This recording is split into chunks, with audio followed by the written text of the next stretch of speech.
ഒരു കട്ടിയുള്ള പേപ്പർ, ഈ ഒരു ഗിൽറ്റർ പേപ്പർ, ഈ ഒരു സാധാ പേപ്പർ. ഈ ഒരു പോരാ, ഇത് രണ്ടെണ്ണം മാത്രം ഓരോന്നിത് മതി. ഇത് കുറച്ചധികം വേണം കേട്ടോ. ഏറെക്കുറെ ഇത്രയെങ്കിലും വേണം. നമ്മൾ ഇന്നൊരു മിനിയേച്ചർ ഡയറിയാണ് കേട്ടോ ഉണ്ടാക്കാൻ പോകുന്നത്. സോ ഇതേപോലെ ഈ ഒരു കട്ടിയുള്ള പേപ്പർ നടുക്ക് ഭാഗം വിട്ടതിന് ശേഷം രണ്ട് സൈഡും മടക്കിയെടുക്കുക. അപ്പോൾ ഒരു കട്ടിയുള്ള ഡയറിയുടെ ഫ്രണ്ട് കവർ പോലെ ആവും. ഇനി ഈ ഒരു ബുക്കിന്റെ കവർ നമുക്ക് ഫോം ഷീറ്റ് ഒട്ടിച്ചു കൊടുക്കണം. ഫോം ഷീറ്റ് ഇതേപടി ഞാൻ ഒട്ടിച്ചു കൊടുക്കുന്നില്ല. 3 പീസസ് ആയിട്ട് കട്ട് ചെയ്തതിന് ശേഷം ഓരോ പീസും ഇതാണ് ഒട്ടിച്ചു കൊടുക്കുന്നത്. ആകെ മേളിൽ നിന്ന് താഴേക്ക് എറിയുമ്പം ഇതേപോലെ വീഴുന്ന ട്രാൻസിഷൻ മാത്രമേ ഞാൻ പഠിച്ചിട്ടുള്ളൂ. ഇനി പയ്യെ പയ്യെ എല്ലാം പഠിച്ചു തുടങ്ങണം. എന്തായാലും ഇത് കറക്റ്റായിട്ട് ഒന്ന് ഒട്ടിച്ചു കൊടുക്കുക. നമ്മുടെ ഫെവിക്കോളാണ് നമ്മൾ യൂസ് ചെയ്യുന്നത്, അതുകൊണ്ട് തന്നെ കുറച്ച് ടൈം എടുക്കുന്നുണ്ട് കേട്ടോ ഒട്ടാൻ. അതൊന്ന് ഒട്ടിയെടുക്കുന്നത് വരെയുള്ള ക്ഷമ നമുക്കില്ലാത്തത് കൊണ്ട് നമുക്ക് ബാക്കിയുള്ള വർക്കുകളിലേക്ക് അടക്കാം. എന്നാലും പേപ്പർ ഇതേപോലെ കറക്റ്റായിട്ട് മടക്കിയെടുക്കുക. നമുക്ക് ഉള്ളിൽ വെക്കാൻ പേപ്പർ വേണ്ടേ, എല്ലാം ഇതേപോലെ ഒന്ന് മടക്കിയെടുക്കുക. ഇനി ഇത് ഓരോന്നും നമ്മുടെ ഡയറിയിലേക്ക് ഒട്ടിച്ചു കൊടുക്കുക. അതിനു മുന്നേ തന്നെ ഈ ഡയറിയുടെ ഈ ഒരു പോർഷൻ ഇല്ലേ, ഭയങ്കര വൃത്തിയായിട്ട് തോന്നി. അതുകൊണ്ട് ഒന്ന് ഒട്ടിച്ച് വൃത്തിയാക്കി കൊടുക്കാം. നടുക്കളത്തെ പോർഷൻ നമ്മൾ ഒട്ടിച്ചാലും കുഴപ്പമൊന്നുമില്ല, കാരണം അവിടെ നമ്മൾ പേപ്പർ ഒട്ടിക്കുന്നുണ്ടല്ലോ, അതുകൊണ്ട് പ്രശ്നമില്ല. എന്തായാലും നോട്ട്ബുക്കിനുള്ള കറക്റ്റായിട്ടുള്ള പേപ്പറുകൾ ഇതേപോലെ നന്നായിട്ടൊന്ന് ഒട്ടിച്ചു കൊടുക്കുക. പിന്നെ നമ്മുടെ ഈ ക്യൂട്ട് മിനിയേച്ചർ ഡയറി ഇഷ്ടപ്പെട്ട ലൈക്കും കമന്റും ഒന്നും മറക്കരുത് കേട്ടോ. പിന്നെ സബ്സ്ക്രിപ്ഷൻ അതൊരിക്കലും മറക്കാൻ പാടില്ല. ചാനൽ ഏതെങ്കിലും ഒരു മൈൽ സ്റ്റോൺ അച്ചീവ് ചെയ്ത് കഴിഞ്ഞാൽ ഗിവ് അവേ ഒക്കെ സ്റ്റാർട്ട് ചെയ്യാമെന്ന് ഞാൻ വിചാരിച്ചതാണ്. പക്ഷേ ഇങ്ങനെ മുന്നോട്ട് പോകാനാണെങ്കിൽ ഒരു സ്റ്റോൺ എത്തുമെന്ന് എനിക്ക് തോന്നുന്നില്ല.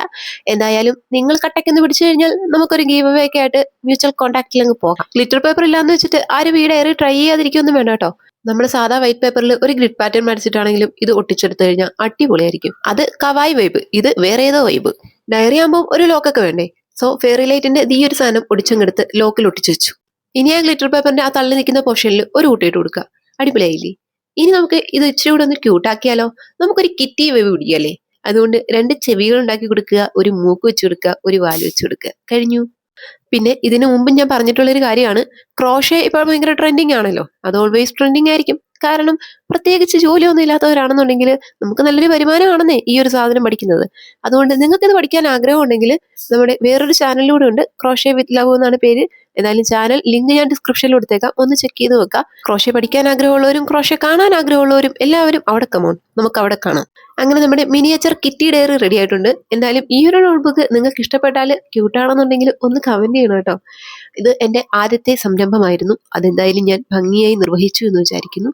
എന്തായാലും ലൈക്കും കമന്റും ഒന്നും മറക്കണ്ട. ഞാൻ പറഞ്ഞിട്ട് കേൾക്കാത്തതുകൊണ്ടാണ് എഴുതി കാണിക്കുന്നത് കേട്ടോ. കുറച്ച് സ്റ്റിക്കേഴ്സ് ഒട്ടിച്ച് നിങ്ങളെയെല്ലാം അങ്ങ് ആകർഷിക്കാമെന്ന് വിചാരിച്ചു.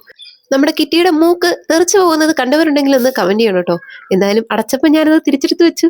നിങ്ങളെ കാണിക്കാൻ പറ്റില്ലല്ലോ ഊരിപ്പോയത്. ഞാനത് ഒട്ടിച്ചു വെച്ചിട്ടുണ്ടായിരുന്നില്ല. എന്തായാലും നമ്മുടെ ഈ മിനിയേച്ചർ കിറ്റി ഡയറി ഇഷ്ടപ്പെട്ടിട്ടുണ്ടെങ്കിൽ എല്ലാവരും ഒന്ന് ട്രൈ ചെയ്ത് നോക്കുക. എന്തായാലും നമ്മുടെ ഇതിന് ഇഷ്ടപ്പെട്ടിട്ടുണ്ടെങ്കിൽ ലൈക്ക് ചെയ്യുക, കമന്റ് ചെയ്യുക. ബായ്.